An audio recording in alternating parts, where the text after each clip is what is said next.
Pangarap ko mong trabaho si Janine Gutierrez. Alam niya yan, crush na crush ko kasi siya. At alam na mga tao yan. Honest lang po. Nagpaalam ka na ba kay Jerry?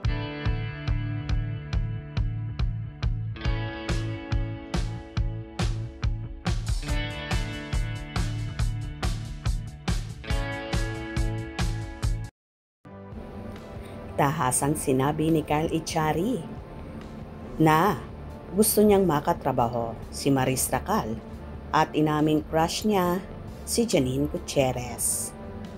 Minessage ko nga po siya, Maries, at sinabi ko sa kanya na sana ay magkatrabaho kaming dalawa. Napakagaling talaga ni Maris. Papuri ni Kyle sa performance ng actress sa bago nitong pelikula. Pangarap ko ring makatrabaho si Janine Gutierrez. Alam niya yan at crush na crush ko siya talaga. Alam ng mga tao yan. Alam ni Kuya Jericho yan na bago naging sila ay crush ko na talaga si Janine. She is such a beautiful person inside and out. Nakasama ko siya sa ASAP at napaka down to earth at genuine ang person. Say pa ni Kyle. Pangarap ko mong trabaho si Janine Gutierrez.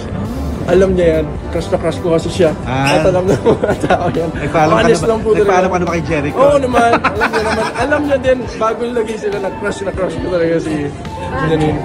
Ano meron? She's just such a beautiful person, inside and out. And nakasama ko po siya sa ASAP. Very down to earth, very genuine. And yun siguro. Anyway, mapapanood si Kyle sa 100 Awit para kay Stella na si JC Santos ang karibal niya kay Bella Padilla. Ito ang sequel ng hit movie na 100 Tula para kay Stella na isinulat at idinirect ni Jason Paul Laksamana. Palabas na ito sa September 10, 2025. Well, marami naman talaga ang nagkakakrush sa dalaga at gustong makatrabaho ang napakahusay na si Janine Gutierrez. Nasabi nga ni Kyle, napaka down to earth at super humble inside and out. Kakaiba kasi ang gandang meron si Janine, kaya naman marami ang nahuhumaling sa kanya.